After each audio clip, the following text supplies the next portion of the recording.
Maravilha. Olá, sejam todos muito bem-vindos a mais um belíssimo Entre Palavras com Juliana. E hoje o tema vai ser maravilhoso. Trouxe novamente aqui um convidado muitíssimo especial, que inclusive trouxe um tema maravilhoso da primeira vez, que nós tratamos sobre saúde mental, ansiedade, depressão e o principal, como lidar com tudo isso. E hoje nós vamos falar sobre um tema extremamente pertinente: o código do amor. Você que já teve dúvidas aí, o que é paixão, o que é amor, o que é dependência emocional, o que é codependência. É normal amar, mas sentir-se atraído por outra pessoa? Até quando o sentimento ele tem que contar? Então, todas essas questões serão esclarecidas hoje. Vamos falar também sobre o modelo de relacionamento que temos hoje também. Para isso, eu trouxe um convidado muitíssimo especial, meu amigo, psicólogo Renan Ferreira. Seja muito bem-vindo, Renan, novamente.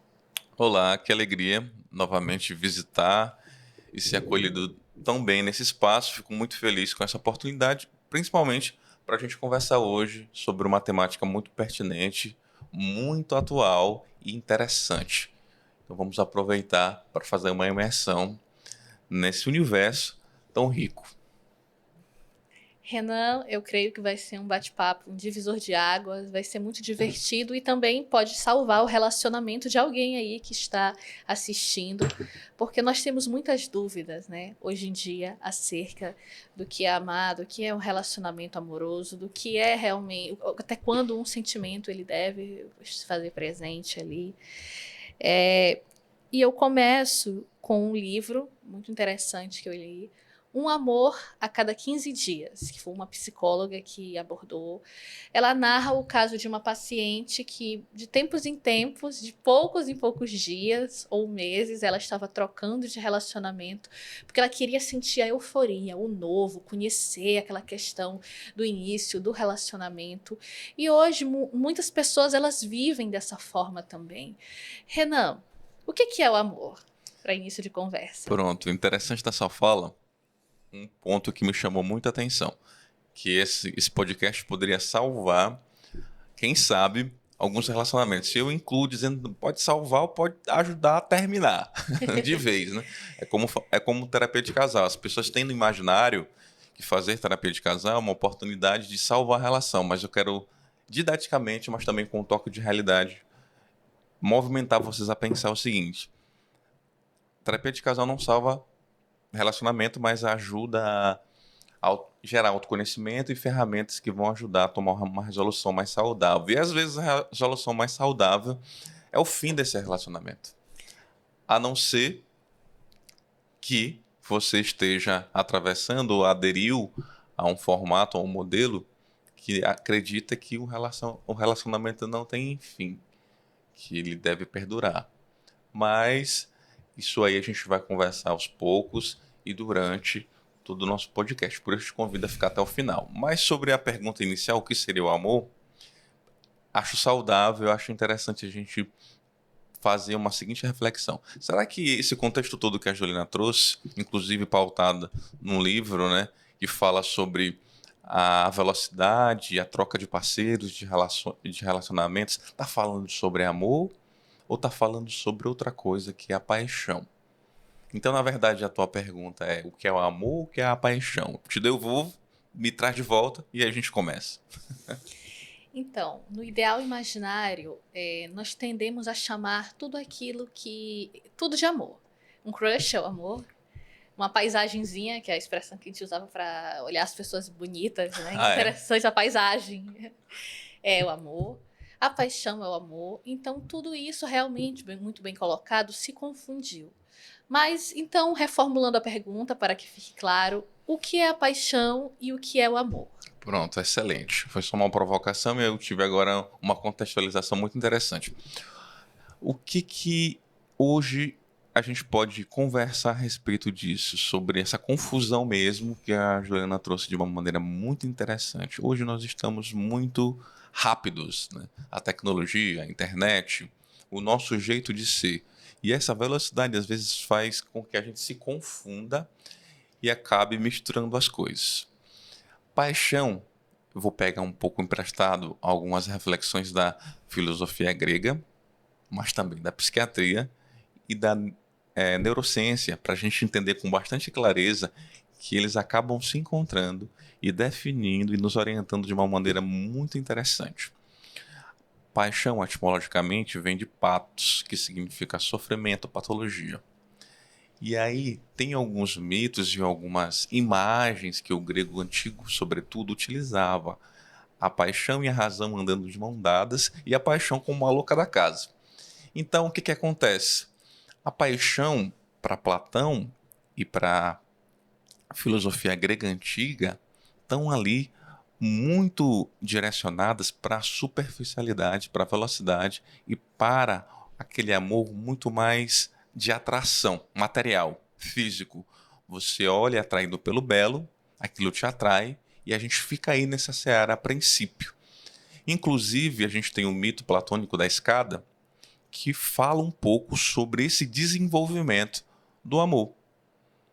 Temos também a filosofia grega antiga que fala de 3 amores diferentes. Fala do amor eros, que está muito mais ligado ao erotismo, à atração, a esse tipo mais superficial de amor. Fala do amor philia, que tem uma relação muito mais, um pouco mais sofisticada do que o primeiro ponto. Fraterno, um amor que tem um pouco uma dimensão mais profunda. E temos o amor ágape, que seria esse amor que transcende tudo isso.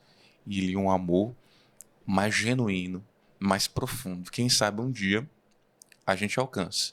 Mas me apoio na figura do psicólogo Rossandro, que fala muito bem.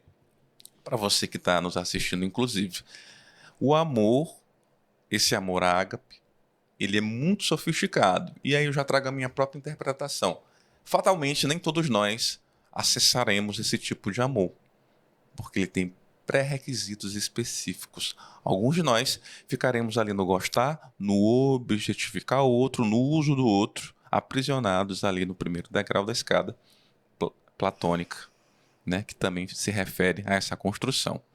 Degrau até a gente alcançar um amor mais genuíno. Então, resumidamente, paixão, para o grego, está mais relacionado à patologia, a sofrimento, a essa coisa mais superficial.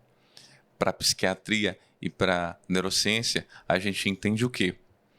Que é a produção de neurotransmissores específicos, principalmente a dopamina. Na verdade, tem um neurotransmissor específico para a paixão.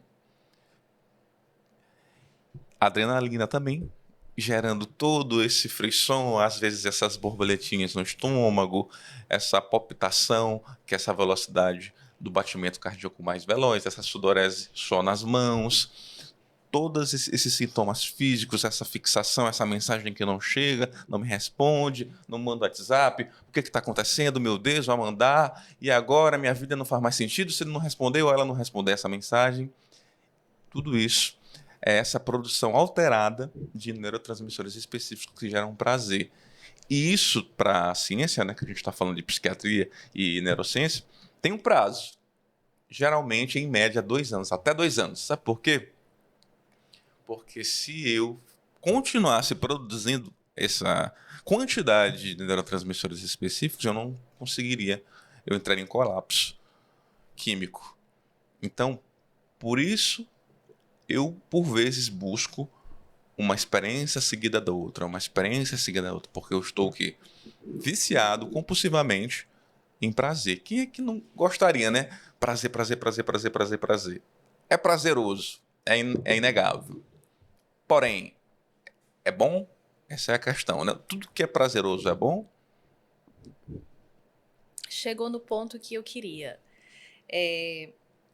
Justamente isso que tem acontecido hoje. Nós vivemos uma nação dopamina, que também é um livro que eu recomendo muito, no qual as pessoas estão se adoecendo pela busca desenfreada pelo prazer. Prazer aqui, prazer ali, influenciado pela filosofia hedonista também, que busca, está sempre incentivando o homem a buscar o prazer. O que sim nós temos que buscar, porque faz parte, né, da vida. Agora, até que ponto a busca pelo prazer ela tem se tornado algo ruim? algo prejudicial. Aí entra na questão que já foi muito citada aqui no podcast, a questão da modernidade líquida, né? Que nada é feito para durar, tudo tem prazo, tudo é descartável. E essa velocidade, essa busca desenfreada pelo prazer, as pessoas têm levado isso para os relacionamentos também. Então, acaba que o outro tem se tornado objetificado, não só me serve a partir daquele momento ali que me causa prazer, que me causa. E às vezes a pessoa começa a confundir tudo isso. Não, eu não sinto mais isso, eu não amo mais o meu parceiro.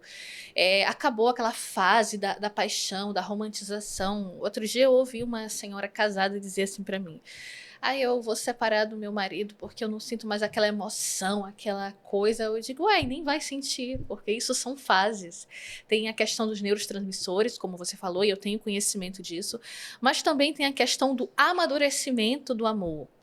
Carlos Drummond de Andrade, ele também tem um poema muito polêmico, inclusive, que ele fala, né, que do amor maduro, do amor imaturo. Ele fala que quando você começa a conviver com aquela pessoa, ele inclusive nesse poema ele faz uma crítica dizendo que antigamente os casamentos, por mais que eles fossem arranjados, muitos deles, escutem bem, não era todos, muitos deles, eles davam certo porque você fazia o amor florescer com a convivência, com o esforço, com a decisão. E muitas vezes nessa imaturidade, nessa busca desenfreada pelo prazer, as pessoas têm jogado relacionamentos que poderiam ser bons fora. Eu não estou querendo dizer aqui que todos os relacionamentos dá para salvar, dá para continuar. Realmente não, como o Renan falou, alguns realmente a solução é finalizar ali. Mas nem todos. Muitos só precisam de conhecimento acerca de si mesmo. Não, por quê? Eu conheço, Renan, uma pessoa assim, que tá trocando o tempo todo. Acaba um, outro, porque ele tem essa necessidade, e não é só em relacionamentos que ele tem. Por exemplo, ele compra o celular novo que lançou, o iPhone. Depois já não serve mais, ele não quer mais, ele já quer o outro quando lança. Ele tá o tempo todo em busca da novidade. E ele traz isso para os seus relacionamentos também. Então, isso já mostra resquícios de uma pessoa mal resolvida. Uma pessoa que precisa entender um pouco mais sobre si. E esse é o questionamento que eu gostaria de trazer acerca do prazer, acerca da emoção. Emoção, Renan, ajuda ou atrapalha? Olha só, é interessante na construção da tua pergunta alguns pontos. O primeiro é sobre o hedonismo, o segundo é sobre essa experiência de uma mulher casada que já com um tempo de relacionamento ainda está buscando os frições, aquele fogo, aquela borboletinha no estômago e se questiona por que isso não acontece mais. Vamos voltar lá no hedonismo para a gente refletir até chegar na emoção, que é o foco da tua pergunta. Eu penso que nós todos temos uma escolha e a gente é movimentado por essa escolha, onde a gente pauta nossa percepção, nossa cosmovisão de mundo, que atravessa nossos relacionamentos e nosso posicionamento como indivíduo, como pessoa, e também a forma como a gente vai se relacionar. Por exemplo, aonde está a sua verdade? Onde está a sua essência que movimenta as suas escolhas? Se você está buscando a liberdade, por exemplo, a liberdade ela vai te movimentar para uma forma de relacionamento específico. Se você busca, por exemplo, o prazer imediato, pautado no hedonismo, prazer pelo prazer, você também vai ter uma forma de convivência e de relacionar específica também pautada nisso. Se você vai buscar somente o prazer nas coisas, no uso, né, troca de iPhone por iPhone, você vai encontrar. Se você buscar também prazer nas relações, você vai encontrar. A questão é, será que isso vai fazer bem? Será que isso vai gerar um fruto bom? Se você busca também a liberdade com você e com os outros e no seu relacionamento, isso também vai ser um exercício e pode ser que você encontre. O que acontece? É natural que depois de um tempo de relacionamento, você não sinta mais tudo aquilo que você sentiu no começo, porque é processual. Como a gente falava da filosofia grega, não só em termos filosóficos, mas em termos também neurofisiológicos. Então, nosso corpo não dá conta de produzir tanto neurotransmissor, tanta química ao passar dos anos. A gente não dá conta. Duas coisas podem acontecer nesse processo, depois desse tempo médio. Ou você começa a produzir outro neurotransmissor, que ele é tido como o neurotransmissor do amor, que não é a dopamina, é a ocitocina. Ou você não vai começar a produzir isso e você vai ficar nessa dúvida, nessa crise, você vai romper as suas relações, ou você vai fazer coisa pior. Quando você pauta o seu relacionamento amoroso nessa ideia desse amor romântico, desse amor cortês, que a gente vai falar ao longo do podcast, do que se trata, nesse paradigma, nessa referência, você pode buscar em outros lugares, em outros relacionamentos paralelos, em outras situações, o que essa tua relação não está te favorecendo, não está te fornecendo. Olha só que interessante. Se você não amadurece e não lida com o ócio, com o dia a dia, com essa curva natural que a relação faz, você abre margem para se resolver de outra maneira. Afinal de contas, a gente está sempre querendo resolver a situação. Mesmo quando a gente resolve mal, a gente está querendo resolver. E a forma de resolver pode ser o adultério, pode ser uma traição, pode ser um caso. Agora, a grande questão é, para você faz sentido isso? Para você isso é saudável? É esse o formato de relacionamento que você quer? É assim que você acha que é interessante viver? São perguntas que você tem que fazer para você e a gente tem que fazer para a gente mesmo. Não cortando a sua fala, Renan, você tocou num ponto interessante também. O ócio, o dia a dia, a rotina, faz parte. Nós não podemos o tempo todo viver em novidade. Eu lembro de uma moça que eu acompanho, ela é psicóloga, e ela perguntou assim, respondendo a pergunta na caixinha: estou noiva de uma pessoa incrível, mas estou pensando em terminar, porque eu sinto que eu mereço mais, eu quero cada vez mais, eu quero mais. E ela respondeu: olha, você não pode ter baixo senso de merecimento, claro, mas você também não pode achar que vai viver todo o tempo esse modo incrível, porque você não vai estar satisfeita em nada e em relacionamento nenhum. Ela falou, gente, relacionamento cai na rotina, relacionamento tem o dia a dia, tem o ócio, tem momento de estar ali.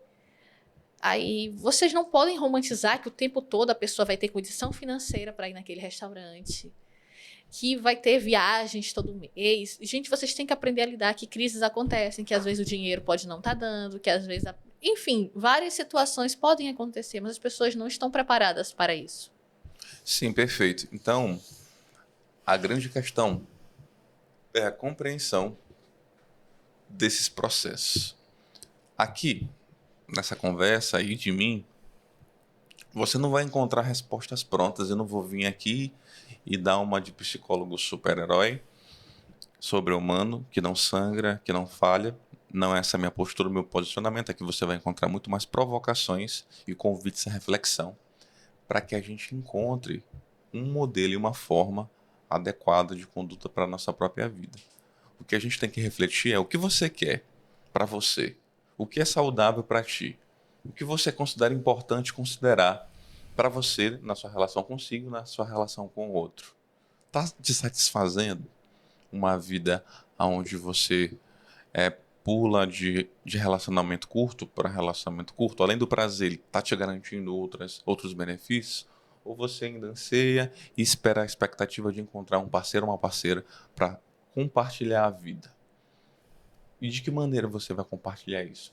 Que tipo de acordos vocês vão desenvolver e arranjar juntos? São questões para a gente pensar, perguntas importantes, e assim a gente vai organizando esses processos de uma maneira mais madura e profunda. Esse é o convite principal desse nosso encontro de hoje. Refletir sobre paixão, refletir sobre amor romântico, a gente já vai chegar nesse ponto. Refletir sobre adoecimentos que acontecem ao longo desse processo, muito comuns a gente falar hoje, como dependência, codependência, qual a diferença? E principalmente a nossa percepção aqui sobre os relacionamentos hoje em dia. Por quê? Porque os dados falam que as separações estão acontecendo cada vez em maior grau. Um grande boom aconteceu numa época recente, que foi a pandemia, o confinamento, a rotina mais intensa entre os casais gerou muitas separações e divórcios. Ou seja, as pessoas não estavam, algumas, preparadas para estarem juntas, mais próximas. Olha só, os casais não estavam. Isso é alarmante, isso é interessante, isso é importante da gente discutir, né? Porque a aproximação não devia gerar mais desenvolvimento amoroso, mais cuidado, porque gerou tantas separações. O que, que aconteceu com a gente? Interessante, Renan. Eu acredito que muitos fatores possam influenciar para que esses dados estejam tão alarmantes. No entanto, eu acredito que hoje, por exemplo, muitos relacionamentos eles começam de maneira aleatória. É no Tinder, é num bloquinho de carnaval ali rapidinho que teve, conhece no outro dia, já tá morando junto. 2 meses depois já tá morando junto. Não que eu conheço casais que se juntaram rapidamente e vivem uma vida toda. Mas entendam, isso é exceção. O que funciona para um pode não funcionar para o outro. O que funciona para o Renan, para o relacionamento do Renan, pode não funcionar para o meu, pode não funcionar de quem está assistindo. Porque, por mais que nós venhamos dar dicas, estudos sejam levantados, eu acho que um ponto importante nós devemos mencionar aqui: cada relacionamento é único e cada ser humano é único. Por exemplo, um casal pode avistar o outro com umas brincadeiras e achar, meu Deus, que desrespeito. E ele simplesmente não, é a nossa forma de lidar, é a nossa forma de brincar, que a gente se entende assim. Há relacionamentos que o homem que é o provedor de tudo, o homem que paga tudo. Há relacionamentos que, hoje é contigo, não, hoje é comigo, não, a gente divide aqui. Não, amanhã, qual tá certo, qual tá errado? Nenhum. Cada um tem um formato, mas hoje, de maneira geral, as pessoas elas têm pulado muitas etapas, muitas vezes vão casar sem conhecer. Aí chega nesse ponto que quando se conhecem realmente, que foi o caso da pandemia, que muita gente vive no mundo automático aí, só trabalhando, chega em casa nem se vê, ou aquela questão dos relacionamentos de aparência, e quando realmente vai conhecer aquela pessoa que não conheceu, vem o choque. Sim, perfeito. Olha que interessante a gente refletir nessa questão dos acordos. Acho que isso é interessante a gente conversar. Quais acordos têm sido feitos e se a gente tem tido maturidade de cumprir esses acordos? Eu acredito que tem uma frase que diz, né? Combinado não sai caro, né? Acredito que a gente não está aqui para avaliar nem julgar as relações amorosas, as suas relações amorosas, as relações amorosas diversas. Mas a gente está aqui para dialogar acerca da saúde, daquilo que é interessante, daquilo que é válido a gente refletir, que atravessa cada um de nós. Então, assim, você tem encontrado aquilo que você busca numa relação? Juliana trouxe alguns pontos interessantes sobre a velocidade, por vezes, que a gente inicia as relações e dá passos mais importantes, como morar junto, como casar-se, que são decisões importantes, né? Como que roupa eu vou escolher para usar no dia de hoje, né? São reflexões e decisões mais profundas. Mas não é receita de bolo, né? Tem pessoas que seguem critérios muito interessantes processualmente, mas ainda assim as relações não dão certo. Claro que quando a gente escolhe caminhos mais seguros, mais maduros, a probabilidade que isso floresça e dê frutos aumenta. Mas é muito interessante a gente refletir sobre o que eu quero e sobre o que o outro que chega também quer e se é compatível, se a gente se identifica. O que é arriscado é a gente se movimentar somente pelas nossas emoções e pelas nossas paixões. Por quê? Porque elas são voláteis, elas são passageiras e elas não são boas conselheiras. Todas essas sensações, elas vão passar uma hora ou outra. E se eu movimento as minhas escolhas exclusivamente por elas, porque eu sinto que é a pessoa, porque eu sinto que é o certo, porque eu sinto que é importante que eu faça, mas essas sensações vão passar. E a gente conversa não só pautado na filosofia, mas todas as IAs vão concordar. A psicologia, a psiquiatria, a filosofia, a neurociência, todas elas em uníssono dizem para mim e para você, vai passar. Então, tem um psiquiatra interessante que diz para os próprios alunos da residência de psiquiatria, se você estiver apaixonado, não se case. Olha só, parece parece contraditório, né? Parece um paradoxo. Mas o que está por detrás dessa provocação? Não faça uma escolha pautada nas emoções. Somente nas emoções. Exclusivamente se é a tristeza, se é a alegria, se é a raiva. Isso pode te gerar desagrado, pode te gerar problemas brevemente. Não é nem a longo prazo, é logo logo. Então é necessário que você, de maneira também racional, madura, reflita e faça escolhas mais profundas. Então, as paixões são passageiras e são arriscadas quando utilizadas como referência única para decisões importantes. E o que a gente vê, como a Juliana trazia, é que hoje a gente tem se tornado... Tem até um termo para o nosso cotidiano e para a nossa realidade. As pessoas falam pessoas emocionadas, né? Pessoas emocionadas, nesse sentido, eles usam de maneira pejorativa, né? Que é aquela pessoa empolgada, né? Aquela pessoa que rapidamente ela já está, por exemplo, começou uma semana, já quer morar junto.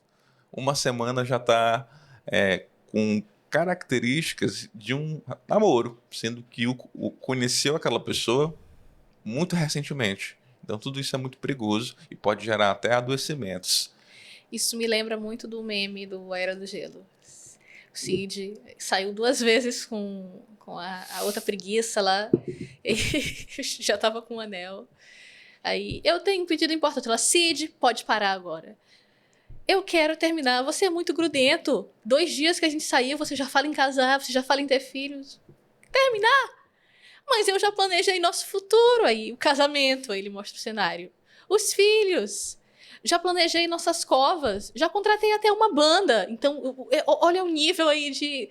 Aí ela terminou com ele saiu. Ele começou a chorar, dizer que ninguém compreendia ele. E aí o Diego, o amigo dele, o Tigre. De novo esse filme, Cid. Você não aprende. Então, muitos têm um termo que eu vou usar, o complexo do Cid. De ter esse estado de emocionamento. E falando agora um pouco mais sério, além das brincadeiras à parte, tem uma frase que eu gosto bastante, que é: a paixão é por acaso, mas o amor, ela é uma construção. Então, a paixão, você pode não controlar, né? Você pode ver ali, meu Deus, o estado do apaixonamento, o coração, porque tem questões químicas ali envolvidas. E todo mundo, eu acredito que já teve um estado de paixão. Então, a paixão, ela faz a pessoa fazer coisas loucas, fazer absurdo. A pessoa faz loucuras em nome daquela paixão e depois passa. E tem muitos memes que eu até compartilhava com as minhas amigas. Quando tô apaixonada e vê o cara um príncipe, depois que a paixão passa e você vê a cara, era um bode, assim, parece que cai a ficha de que a sua mente criou tudo aquilo, né, Renan? É muito interessante essa construção. E sendo bastante realista comigo, com a Juliana e com vocês, nós não nos apaixonamos pelo objeto de prazer. Nós nos apaixonamos pela nossa construção, pelos nossos próprios desejos ou expectativas direcionadas a essa pessoa. A paixão, por ela ser um processo anterior ao amor, pode ser um processo que nem conduz a você ao amor genuíno de fato, ela está na ideia que você constrói do outro. Ou seja, quando você convive com alguém que você não conhece, é natural que lacunas existam. Você não conhece aquela pessoa. Você conhece algumas características que ela vai apresentando a você nesse curto período de tempo de convivência. E o que acontece com essas lacunas que naturalmente são geradas porque você não teve tempo hábil para conhecer essa pessoa um pouco mais profundamente? Você preenche sozinho, com as suas ideias, com as suas expectativas e com os seus desejos, o que resta. E aí é muito perigoso, porque você não está se apaixonando pela pessoa em si. Pelo que, como Marília Mendonça dizia, me apaixonei pelo que eu criei de você. Exatamente. E por isso acontece esse susto depois de um tempo. Não é que o outro se transformou, é que você está tendo acesso a mais informações do outro que você não tinha. E elas estão sendo confrontadas com aquelas informações que você construiu dele. E quer saber uma grande verdade que pode ser dura, mas é importante ser dita? A responsabilidade não é do outro nesse processo, é sua. Se você se decepcionou com o outro, a responsabilidade e a culpa, se é que a gente pode falar de culpa aqui, é sua. O outro estava ali o tempo todo. Mas você construiu dele e fez dele, a partir das suas expectativas e desejos, o que você quis.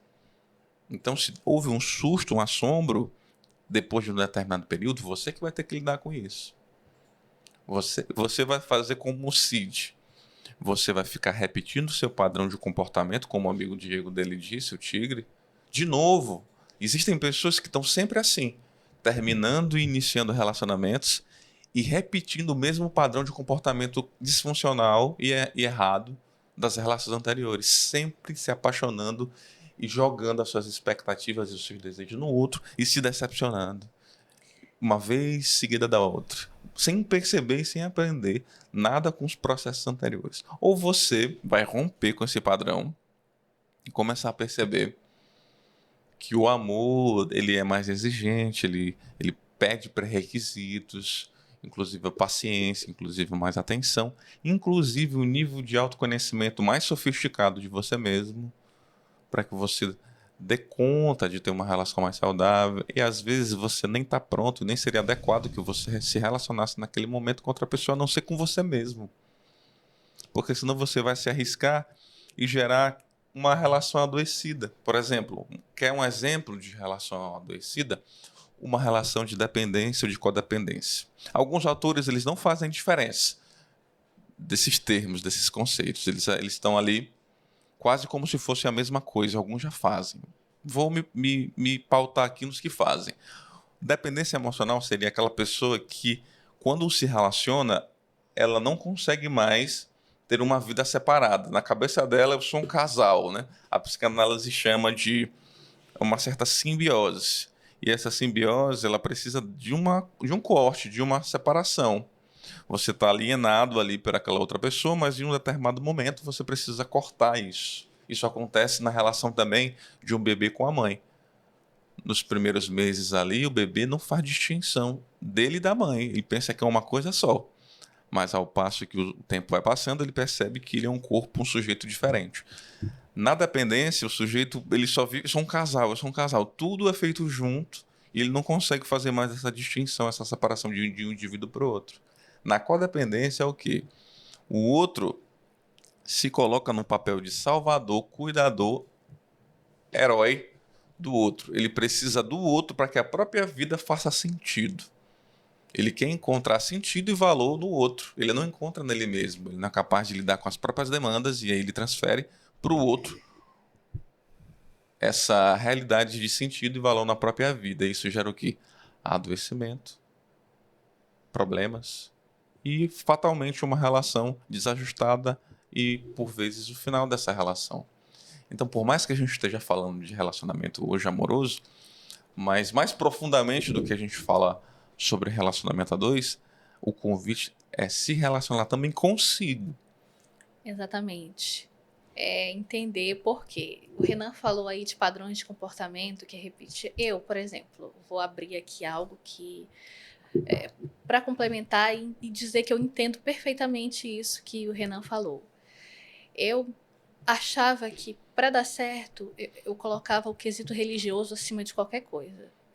Tem a mesma fé, então é de Deus, é uma pessoa de caráter, é da igreja, nasceu na igreja, então vai ser sucesso. Vai ser sucesso, não vai ter nada mal resolvido porque Deus vai ajudar em tudo. Lê do engano, quebrei a minha cara por conta disso. Quem nunca, né? Quem nunca? Mas eu estava sempre nisso, porque eu colocava, eu descartava quem não era da mesma fé, da mesma religião, ou que não tinha a mesma visão, não serve. E esse aqui serve porque é da mesma visão. Me baseei nisso. O foco era esse. O ponto era esse. O único e exclusivo critério no meu inconsciente. Tudo isso era de maneira inconsciente. Foi esse. Isso me gerou muita frustração, porque eu cheguei a culpar a Deus. A Deus, mas eu estou priorizando o teu reino, a tua palavra. Então, por que eu estou sendo magoada dessa forma? E Deus me fez entender que a religião era algo, ele era Outra coisa, você consegue compreender, Renan, que eu deveria olhar para a pessoa em conjunto, para o caráter das pessoas, e não necessariamente me basear na posição eclesiástica daquela pessoa.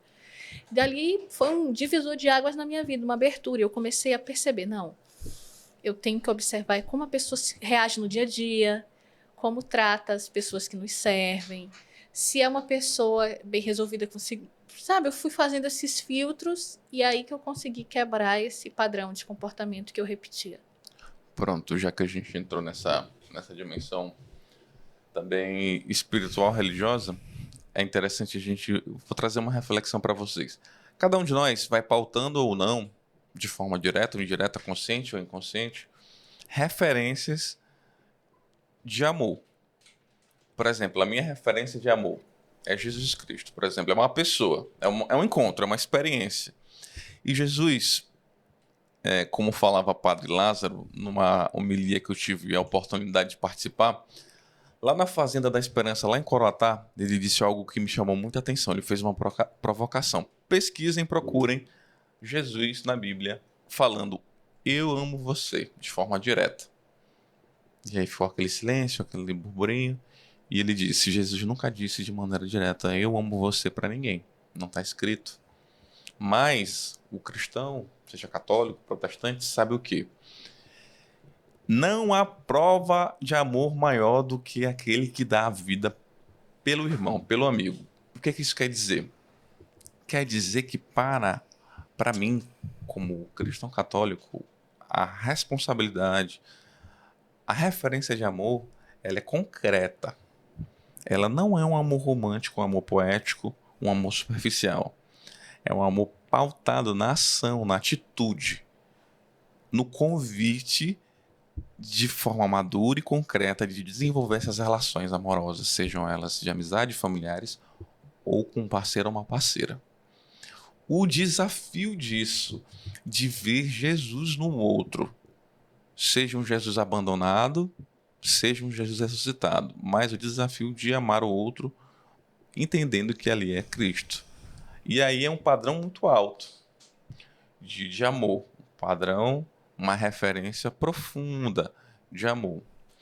E nós concebemos também outra coisa.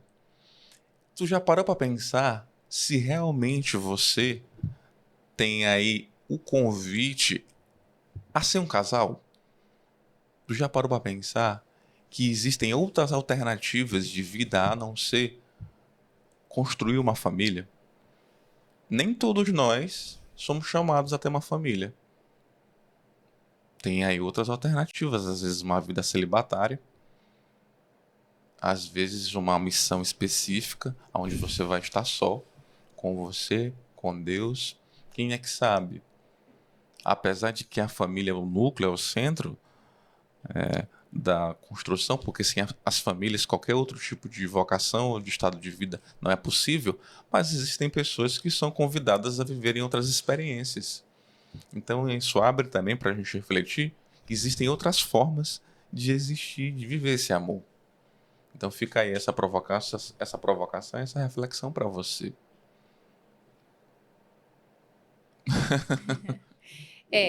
A minha perspectiva, eu concordo que exista, mas como a própria palavra de Deus diz, são algumas pessoas que são chamadas para viver assim. E próprio Deus, em Gênesis, fala que não é bom que o homem esteja só. Aí muita gente utiliza o exemplo do apóstolo Paulo. Ah, mas Paulo era celibatário. Mas Paulo era por questões de escolha e porque, como ele queria viver a vida ao evangelho e sofria muita perseguição, ele temia que atacassem sua família. Então, tem muitas dessas questões aí também, mas é como você falou, cada um vai analisar a sua vida e refletir aquilo que é melhor, né? Um modelo de vida que é melhor para si. Eu acho muito interessante nós falarmos também sobre autoconhecimento. A importância de você olhar para o passado, entender por que eu repito tais comportamentos, por que acontece isso comigo, isso aqui está sempre acontecendo comigo. Será que é o destino? Olha só fazendo uma construção aqui cronológica. Por exemplo, sobre o celibato, a gente falava, o celibato ele é muito visto por questões religiosas, mas ele está aí atravessando outras realidades. Tem pessoas que se abstêm de ter uma família pela ciência ou pela arte, por motivos diversos. Então, é saudável que a gente pense mesmo e se pergunte, né, que tipo de vida eu quero levar. Agora, sobre o autoconhecimento, ele é uma ferramenta pré-requisito para que a gente tenha uma boa vida. Porque se eu não tenho cuidado comigo, se eu não faço esse exercício comigo mesmo, de refletir sobre as minhas ações, sobre as minhas escolhas, sobre as minhas decisões, sobre os meus erros do passado, sobre o que tem acontecido na minha história, fatalmente eu vou levar essas demandas para as relações que eu vou me desenvolver, de amizade, familiares, amorosas. Eu vou ser uma pessoa extremamente egoísta, extremamente insensível. Isso vai gerar desconforto e problemas graves e vai Extremamente exemplificar. pacífica também. Existem pessoas que não sabem pôr limites em nada. Passiva, né? Extremamente que não colocam limites em nada, que são muito boazinhas, aceitam tudo, têm uma baixa autoestima. Então, a pessoa que é má intencionada, ela faz essa leitura. Consegue perceber, não, nessa daí eu posso pisar, eu posso fazer isso, eu posso fazer aquilo. São mensagens inconscientes que às vezes nós mandamos. E não só para relacionamento amoroso, não. Relacionamento de amizade, amizades que gostam de extorquir, gostam de tirar vantagem. Porque muitas vezes nós, com nossas experiências passadas, passamos imagens inconscientes que essas pessoas fazem essa leitura. E a partir desse momento começa, né? Os tratamentos indevidos, tratamentos que às vezes nós não entendemos. Bom, por que a pessoa está me tratando assim? Porque muitas vezes nós estamos dando abertura, mesmo que seja inconsciente.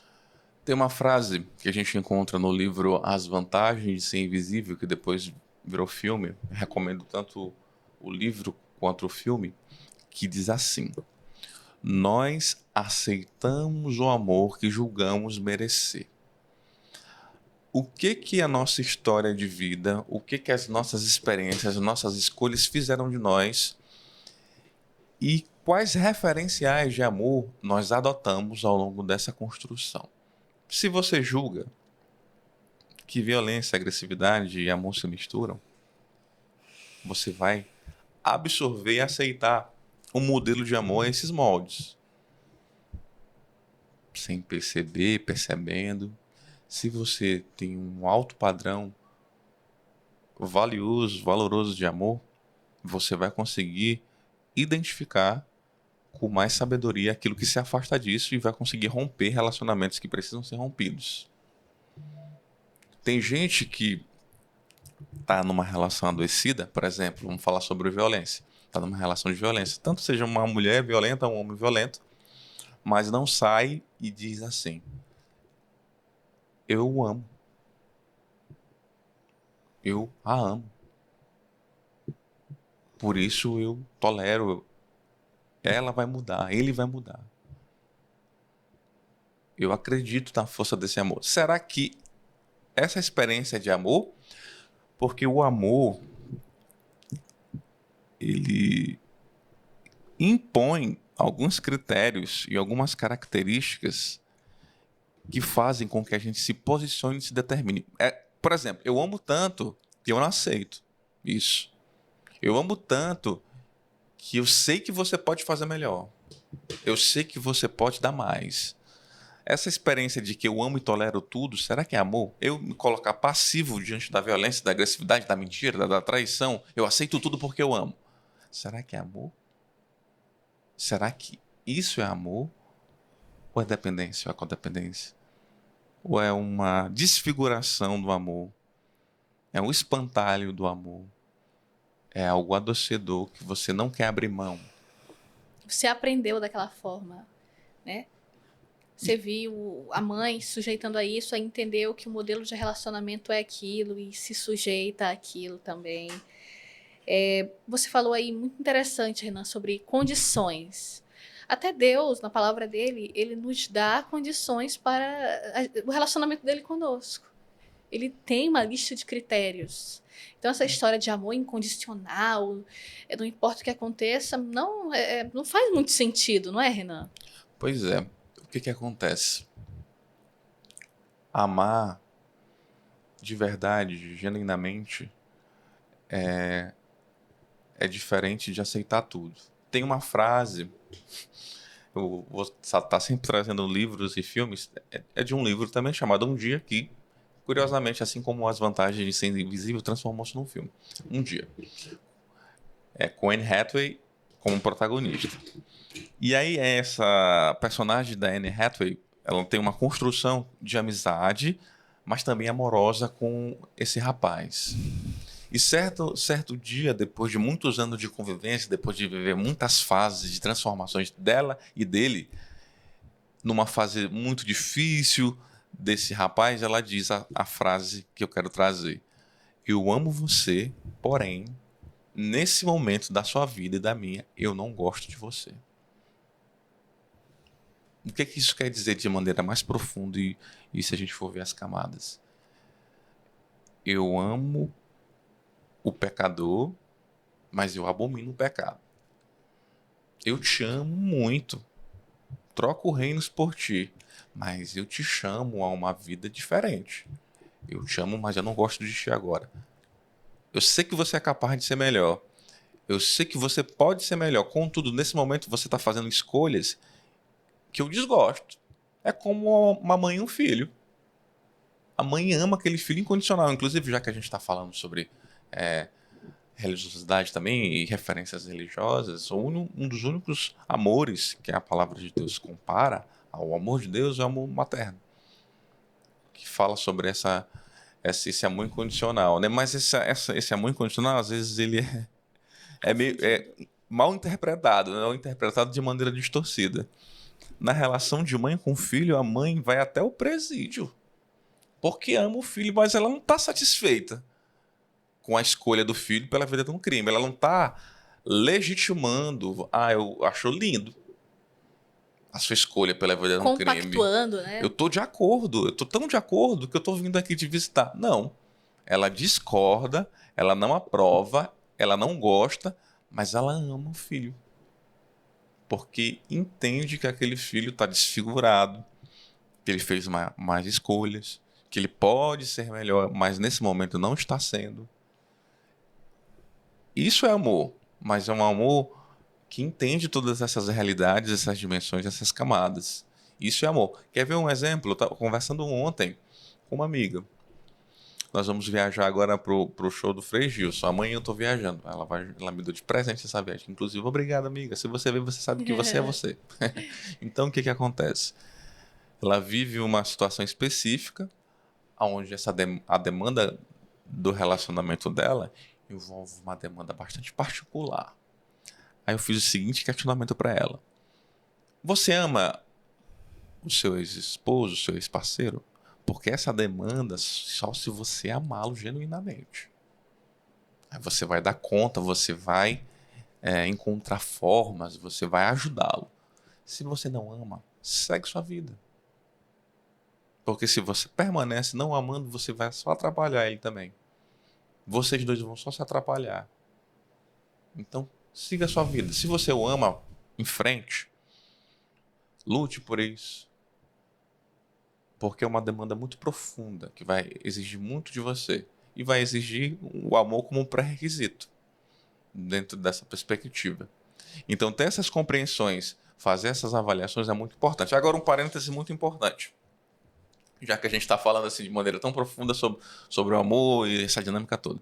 Nós hoje aqui não estamos aqui falando sobre tudo isso como pessoas perfeitas. Eu, como psicólogo, não estou aqui do alto da minha sabedoria e minha vida de relacionamentos é uma vida perfeita, onde meus relacionamentos amorosos eles são assim modelo assim. Eu, assim como você, estou aprendendo na escola do amor. Eu quero o que é genuíno em mim é meu desejo de melhorar, Assim como eu de também. ter relações mais saudáveis. Isso é genuíno, isso é forte. Mas assim como você, eu também estou buscando aprender. E a proposta do podcast é justamente essa: dialogar não só entre nós dois, mas com você também, melhores escolhas, melhores reflexões, uma caminhada mais saudável para você e para nós, nessa Renan, perspectiva. você falou aí essa demanda, se você o ama verdadeiramente. E o que é amar verdadeiramente? Aí vai depender, porque eu vou responder que nem psicólogo, né? Depende. Depende do quê? Depende da sua referência de amor. A minha eu já falei. A minha é exigente. Para mim, para as minhas relações, a minha exige o que fala Moisés Azevedo, fundador da comunidade católica Shalom. Ele escreve lá nos escritos. A minha exige violência de coração. O que é violência? Já me questionaram. O que é violência de coração? Violência de coração é você, às vezes, discordar de você.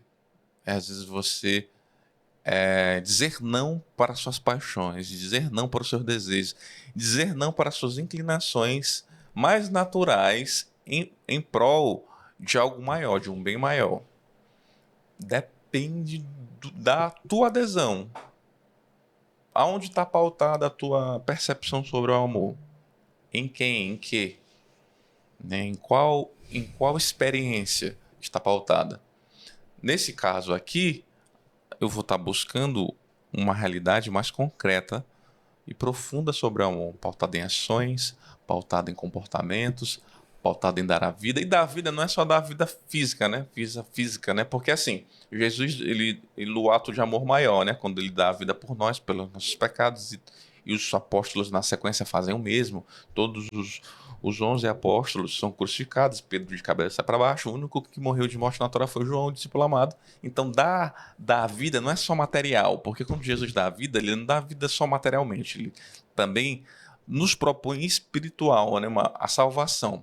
E dar a vida aqui na perspectiva nossa é o quê?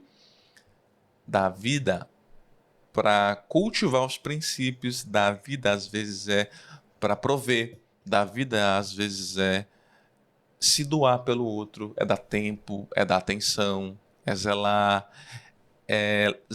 pela lealdade, pela fidelidade, se confrontar com seus desejos, mas apesar disso, você entender profundamente se você deu sim para um relacionamento, quando vier a atração, o desejo, que são naturais da nossa espécie, você racionalmente, porque você não é um cachorro, né, ou que está ali movido só pelo instinto.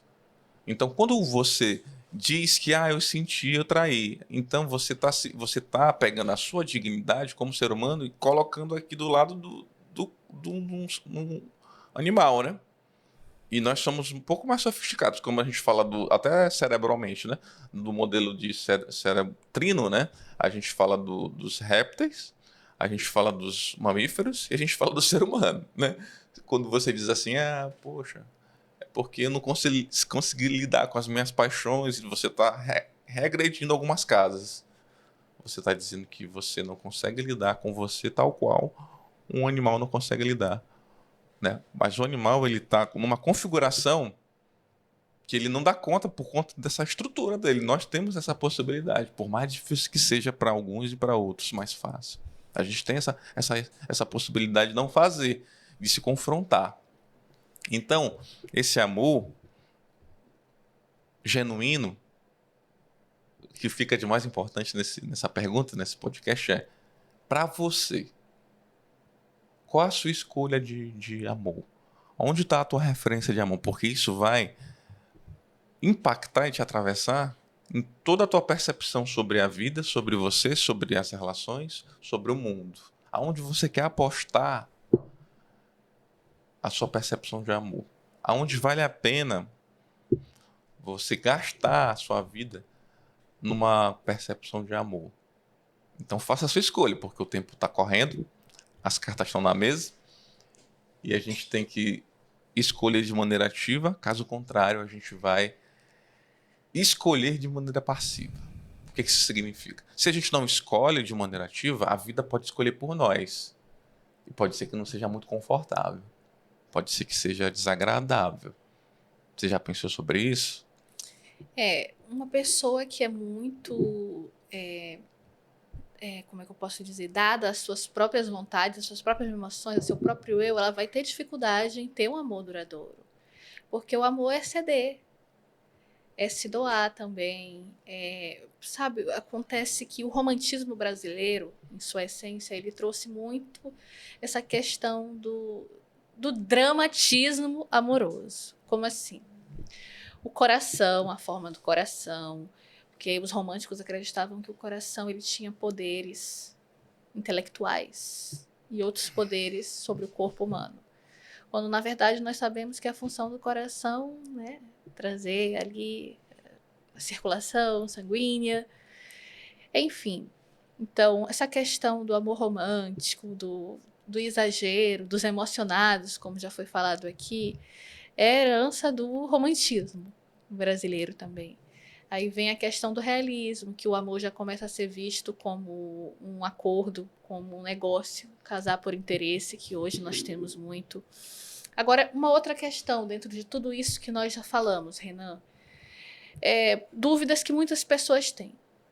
Eu amo meu marido, eu amo meu companheiro, meu namorado, mas eu sinto atração por outras pessoas. Eu tenho vontade de trair. Eu não traio, eu não quero trair, mas eu sinto essa vontade de trair. É normal, Renan?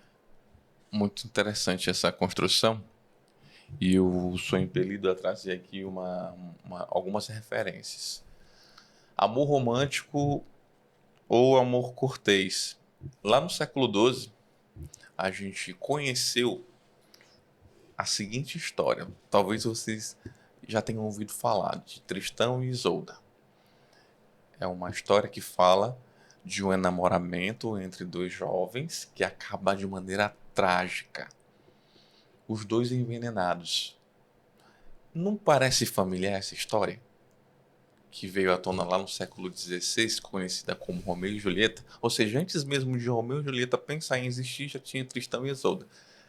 Quem não conheceu Tristão e Isolda, eu indico um filme brasileiro chamado Romance, com Wagner Moura e Letícia Sabatella. Fica a dica de cinema para você que gosta de bons filmes. Ele é um filme pautado e que usa como referência Tristão e Isolda. E aí o que acontece tanto em Tristão e Isolda e Romeu e Julieta? Uma construção de um formato de amor. Eles entregam pra gente o quê? Um amor que vale todo o sofrimento às custas de um ideal. Um amor pautado no sentir. Um amor pautado nessa emoção que a gente ainda é atravessado no que Hollywood compartilha com a gente nas comédias românticas, no que o Projac insere nas novelas. E nós somos contaminados com essa percepção de amor que precisa sentir. Se eu não sinto, eu não amo. Se eu paro de sentir, amiga, você não sente mais, acabou tua relação. Eita, e agora? O que tu vai fazer? Tu vai buscar alternativas? Em terceiro, você vai terminar? Você vê pessoas se casando e meses depois se separando porque não sentem mais. Eu não sinto mais. Não sinto mais nada. Sabe aquele frio na barriga, aquele fogo? Passou. Ele mudou. Ele não era assim. Ela mudou, ela não era assim. Então isso é o quê? É uma cosmovisão específica de amor. E aí eu te pergunto, é essa que você está inserida? Ou você nunca tinha pensado sobre tudo isso? Que tomara que não. Aí nós somos aqui os arautos da boa nova para você. Aqueles que estão te confrontando e gerando um desconforto amoroso, positivo, na sua alma, te provocando como uma pulga atrás da orelha para você refletir. Se os seus moldes de amor são esses, é natural que você entre em conflito com experiências como essa, por exemplo. Meu Deus do céu, e agora? Passa uma pessoa na praça de alimentação do shopping e eu me tremo. É tão bonita, é tão bonita. O que eu faço com isso? Será? O que será que está acontecendo comigo? Pensar sobre isso não é um grande problema. Naturalmente, a gente tem emoções, a gente tem neurotransmissores que estão buscando prazer. A filosofia já diz que a gente busca o belo. A gente vai olhar. Agora, o que eu faço com isso que é a grande questão. Se eu alimento isso, Se eu faço isso. se eu fantasio com isso, se eu me deleito nas memórias dos outros, das pessoas que eu visualizo na rua, nos programas de TV, até o momento de eu abrir espaço para começar conversas no WhatsApp, daqui a pouco marcar encontros, mesmo eu sendo casado ou tendo uma namorada, esse é o problema. Aí que é a grande questão. Porque eu não fiz um acordo comigo e com o outro. Eu não defini um estilo de vida. Então, se você rompe isso, se você trai isso, se você vai de encontro a isso revela muito sobre você. Em primeiro lugar, você está sendo desleal com você mesmo. Você traiu a você mesmo, você não cumpriu com a sua palavra. E depois você pode se arrepender daquilo, ver, não, peraí, eu joguei um grande amor fora por paixões passageiras, por questões meramente explicadas por neurotransmissores, porque a atração é um processo natural do ser humano, só que muita gente não entende isso. A gente não está falando aqui que é simples, que é fácil Não. lidar com tudo isso que nós somos ou que uma relação é desafiadora. A gente volta a dizer que aqui é uma provocação, uma reflexão, uma grande reflexão, um grande grupo aqui de roda de conversa acontecendo de maneira presencial, virtual, estendida até você. Mas a gente entende que é necessário que a gente não se conforme com o momento presente e a gente vá sempre atualizando e ajustando, buscando melhores condições para si e para as nossas relações. Se eu me conformo e digo assim, eu sou assim mesmo. Eu sou assim mesmo. Esse é meu jeito. Esse é meu jeito. Assim que eu sou. Eu vou sempre trair. Porque meu pai traiu, eu aprendi com ele, eu vou trair sempre. É coisa do homem. Sabe como é? Homem é assim mesmo, né? Ou então, não se engane, tanto homem quanto mulher traem. E há quem diga, ó, as mulheres traem muito melhor do que os homens. Na questão do mecanismo, na maneira, tem até uma psicanalista, desculpa eu falar isso, né? Mas tem até uma psicanalista que falou o seguinte, que na experiência dela de consultório, tanto recebendo homens e mulheres, as mulheres que ela recebeu tinham uma maneira de trair muito mais eficaz do que os homens. Nós homens somos limitados, eu reconheço isso. As mulheres teriam mais maestria nas formas de traição e de serem pegas ou não. Os homens sempre se entregam, se você parar para prestar atenção. Nós homens somos muito, muito bobos nesse sentido, né?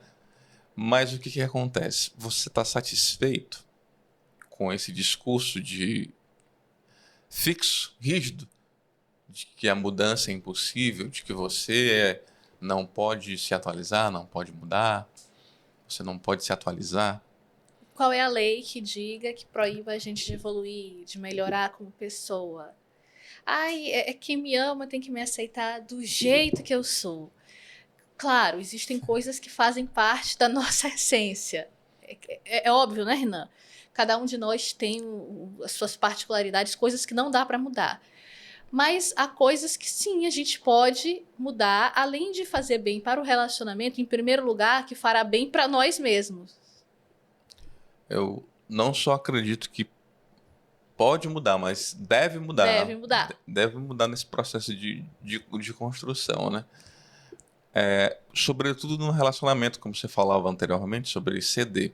Não só no relacionamento amoroso, mas no relacionamento de amizade familiar. É interessante que a gente aprenda a ser flexível. É difícil ser flexível.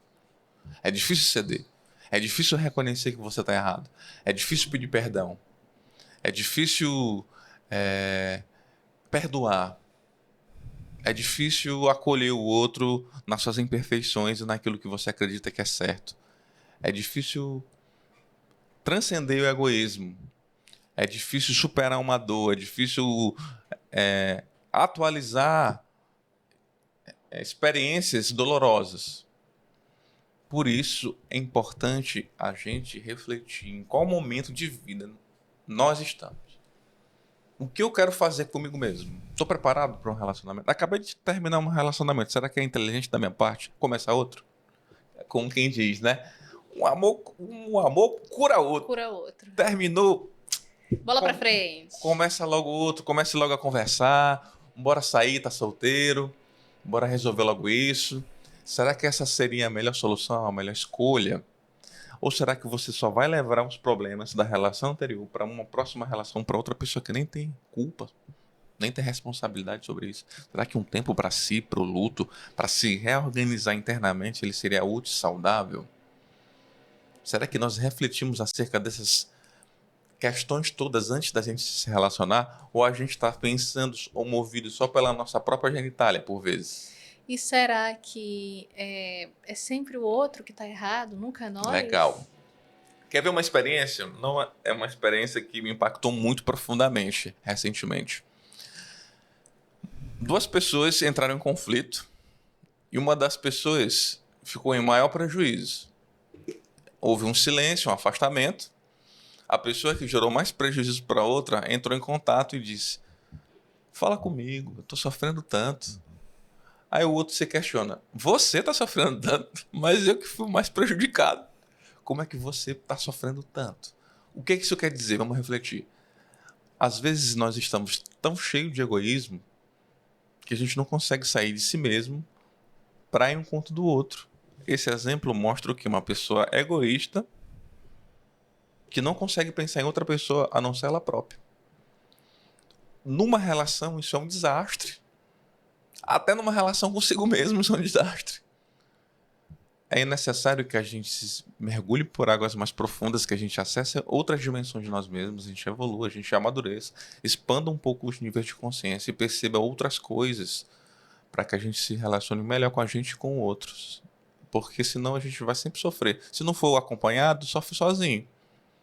Com os nossos dilemas, com as nossas dores, com a solidão, porque eu estou só ou porque eu estou acompanhado. Você nunca conheceu aquele perfil de pessoa que está sempre sofrendo? Quando ele está sozinho ou sozinha, ele sofre porque ele não está se relacionando. Poxa, eu queria tanto me relacionar, estou tão só. Quando ele se relaciona, ele está sofrendo porque ele está se relacionando. Poxa, é tão difícil.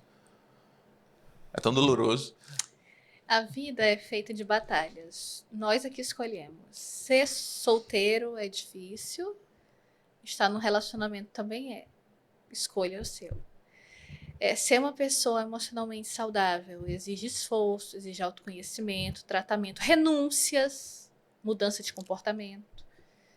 Ser mal resolvido, eu vou ficar desse jeito mesmo, também vai trazer consequências. Escolha o seu difícil. Nesse movimento, eu queria fazer um grande convite, na verdade, um apelo. Olhando para as minhas relações e olhando também para o tempo que a gente vive. Um apelo, o seguinte: olhe para você primeiro. Olha só, tá aí. Jesus passava pelo caminho e lá tinha um aleijado. E aí ele estava lá naquele coxo há muitos anos, aleijado no coxo, não se levantava. E aí é interessante a pedagogia salvífica de Jesus. Nos milagres, ele pergunta: o que queres que eu faça? Parece até brincadeira, né? É até engraçado a gente perguntar, né? Parece óbvio, né? Como assim, Jesus? É um aleijado, o que é que ele quer? E aí ele responde: eu quero andar, né? Aí Jesus diz: levanta-te e anda. Vamos refletir um pouco. Por que será que Jesus pergunta para aquele aleijado que está naquele coxo há tantos anos: o que queres que eu faça? Porque talvez, aqui é uma interpretação particular, às vezes a gente está há tantos anos, há tanto tempo acostumado com uma forma de viver, que é o nosso coxo, que a gente nem quer abrir mão. Às vezes a gente está tão acostumado, a gente se acostuma mesmo a uma forma de pensar, a uma forma de relacionar, que ela virou padrão, a programação natural nossa. E a gente nem quer, não quer abrir mão. Ah, tá doendo, por que tu não faz? As pessoas ao redor oferecem soluções. Já pensou em buscar terapia? Já pensou em fazer um treino numa academia? Já pensou em conviver com outras pessoas? Tu é uma pessoa de fé? Já pensou em ir à igreja? Já pensou em um teatro? Uma série de alternativas. Não, não. Tô sofrendo, mas eu vou ficar aqui. Para quê? Para saber se aquele aleijado tinha um nível de consciência para entender se ele já queria outro tipo de vida. E aí tem mais. Quando Jesus faz aquele milagre, ele não vai lá, segura na mão do aleijado, levanta o aleijado, abraça o aleijado e dá um impulso no aleijado empurrando. Não. Ele diz: levanta-te e anda. O que isso quer dizer? Tome sua posição. Faça Faça sua sua parte. escolha, faça a sua parte, porque é uma decisão particular Se a gente não quiser, nem a nível espiritual, Deus não vai fazer por nós. Porque Deus nos ama tanto, o amor genuíno, o verdadeiro amor, que nos deixa livres para fazer as nossas próprias escolhas. Quer ver um outro exemplo? São Francisco, quando ele dialogava, rezava com Deus, ele dizia assim, ele pedia, perguntava, Senhor, o que queres que eu faça? Ele não pedia, Deus, faz o que tu tem que fazer. Faça na minha vida. Não, o que queres que eu... Deus está fazendo já, dando opções, dando alternativas. E essa fala de São Francisco se une à psicologia logoterapêutica de Viktor Frankl, judeu, que dizia o seguinte: responda de maneira ativa à vida. Não é o que a vida determina. Ah, vida, o que é para eu fazer? Qual a minha vocação? Que forma eu devo amar? O que eu devo fazer? Não. É que resposta você dá à vida. Então, a provocação é: que tipo de amor você quer viver? Que tipo de relação você deseja? Que tipo de vida você quer ter? Porque você vai ter que responder de maneira ativa a isso. Exatamente. Você falou aí de São Francisco de Assis e nesse período que eu estava e estou de reprogramação mental, de cura interior, de que todos nós temos essa fase, eu cheguei a questionar por que estava acontecendo tanta coisa, esses mesmos padrões, por que está repetindo esses padrões, por que está acontecendo isso, porque sempre acaba as histórias do mesmo jeito, injustiças, distorções. Será que são só as pessoas ou a minha postura está errada em relação a isso? Aí quando eu fui orar, Senhor, me mostra onde eu estou errando. E a resposta veio certinho. Tem uma reflexão de um outro autor, que é de um dos meus livros preferidos, que virou filme também, que é A Lenda do Guerreiro Pacífico, ou A Jornada do Guerreiro Pacífico, que eles traduziram no filme, não gosto muito do título, mas ficou Poder Além da Vida.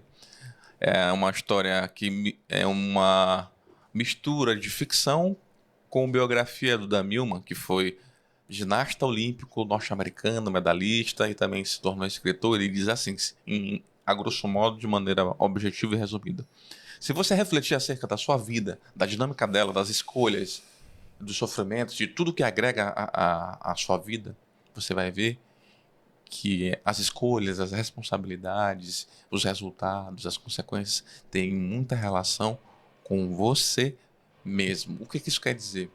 Você pode escolher ser vítima da sua própria história, viver de maneira passiva e sempre culpar as outras pessoas. Ah, foi ele, foi ela, né? No relacionamento. Será mesmo que uma relação ela tem que ficar sobre os ombros de uma única pessoa, nos erros e nos acertos? Será mesmo que na vida a gente não tem nenhuma chance de se posicionar e fazer escolhas e viver de maneira ativa? Será que os outros são sempre os responsáveis e os culpados pelo que acontece de maneira direta na nossa vida?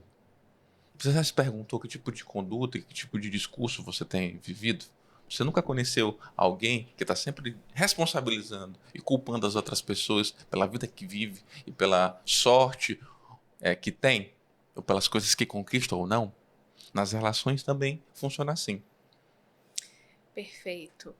Gente, é um tema muito amplo, muito extenso, que observe que muitas vezes nós falamos mais sobre nós mesmos do que sobre o outro. Porque é como diz a palavra de Deus, como ferro que fere, né? Ali, então, muitas vezes essa verdade dói, descobrir acerca de nós mesmos, onde nós estamos errando. Renan, eu convido você a fazer uma parte 2 desse podcast, porque eu acho que ainda tem tantas outras coisas a serem faladas, perguntas que podem ser feitas. Eu acho que a primeiro momento ele foi um guia, uma iluminação ali para as pessoas. Você aceita, Renan? Aceito com certeza. Inclusive, eu queria, a título de curiosidade, trazer para você, que pode estar vivendo uma relação adoecida, sofrendo e se perguntando o que fazer. Primeiro ponto, pedir ajuda, seja ajuda terapêutica, seja ajuda da sua rede de apoio, sua família, pessoas que são importantes para você, que não vão te julgar, vão poder, aliás, às vezes, somente te escutar, mas também refletir sobre uma curiosidade. Sabe onde nasceu o conceito de codependência? Surgiu ali em meados de 1950, ali no começo ali das formulações do AA, dos Alcoólicos Anônimos, aonde as parceiras desses homens que estavam buscando reconstruir suas vidas, por vezes, começaram a perceber que elas também estavam adoecidas. Como assim? Elas começaram a perceber que elas estavam assumindo uma postura de salvadoras dos seus parceiros e que isso estava gerando dor, prejuízo e adoecimento. Tá aí, codependência. Tem responsabilidades sobre a vida do outro que são do outro. Não adianta. Para você que está tentando ser o herói, o cavaleiro no cavalo branco com a espada e o escudo, desculpa te dizer, Não funciona. não funciona. Não vai dar certo. Vai dar errado. Certeza. Vai fazer mal. Vai acabar essa relação. Tem data limite. Logo em breve ela vai se findar. Porque é responsabilidade do outro conduzir e resolver algumas questões da própria vida, não é sua. Assim como nós temos a nossa responsabilidade, não é o outro que vai fazer por nós. E se você fizer, você vai estar atrapalhando o outro. Você não vai estar ajudando. E sendo bem honesto com você, se você está emulando, falseando um senso de eu sou tão bonzinho porque eu estou ajudando ela ou ele, você está mentindo para você mesmo. Você não está fazendo isso pelo outro. Você está fazendo isso por você mesmo. Porque você não dá conta de resolver sua vida, você não dá conta de sozinho conduzir a sua história e você está querendo usar o outro para dar sentido à sua própria existência, que sozinho você não consegue. Então isso é falso. Não tem nada de heróico, nada de bondoso. E nada de benéfico E também. nada de. Nem para um, nem para o outro. Principalmente para quem tá fazendo. Nem para quem recebe. E nem para quem tá dando. E nem para quem oferece. Porque quem recebe também está passivo, não dando conta de resolver essas demandas e se utilizando do outro para tentar resolver. Mas não vai dar certo porque precisa de si mesmo mais do que precisa do outro nesse momento. Tá todo mundo adoecido aí, dentro desse formato de relacionamento. Se você encontrou sentido nesse padrão de comportamento, peça ajuda, reflita, que o importante é que tem cura, tem um caminho a ser perseguido. Afinal de contas, porque todo mundo merece amar e ser amado, merece ser feliz, merece paz e merece uma vida saudável. Bom, gente, fica essa reflexão para esse primeiro podcast. Renan, agradeço muito pela nossa conversa aqui, pelos seus ensinamentos de maneira tão pedagógica, tão dinâmica. Eu finalizo com a dica: pratique o autoconhecimento, porque é através dele que você vai perceber onde você está errando e aí você vai ter a chance de quebrar padrões. Eu gostaria de passar mais horas e horas aqui, mas o nosso tempo é limitado. Já se passou 1 hora e 17 minutos e parece que foi 15 minutos aqui apenas, porque a conversa está maravilhosa e, como eu falei, fala muito mais sobre nós do que sobre o outro. Renan, muito obrigada mais uma vez pela participação. Nos vemos na parte 2, tá bom? Maravilha, eu queria aproveitar também para agradecer o convite especial para esse início de conversa a respeito de um tema profundo e tão atual que atravessa as nossas realidades cotidianas. E também queria deixar aqui uma reflexão para você. Tá difícil? Tá doloroso? Tá sofrido? Não precisa ficar só. Peça ajuda. Peça ajuda, mas não peça ajuda e nem abra a sua vida. Aquilo que é mais precioso para você, como eu gosto sempre de dizer para os meus pacientes, para qualquer pessoa. Qualquer pessoa vai te oferecer qualquer coisa. Se a sua vida é tão preciosa assim, busque amparo, suporte e ajuda em pessoas que realmente vão poder te ajudar. É um familiar mais maduro que vai te acompanhar, vai te acolher com responsabilidade. É um profissional. Busque ajuda em que realmente possa te ajudar e não compartilhe aquilo que é de mais precioso de você para qualquer um. Para mais informações, fique sempre à vontade nas minhas redes sociais, principalmente no Instagram, @o Renan Ferreira Oficial. Você vai sempre ser muito bem acolhido lá no direct. Te espero aqui do outro lado. Bom, gente, por hoje é só. Nós ficamos por aqui. Nos despedimos com um caloroso abraço. Um beijo. Tchau.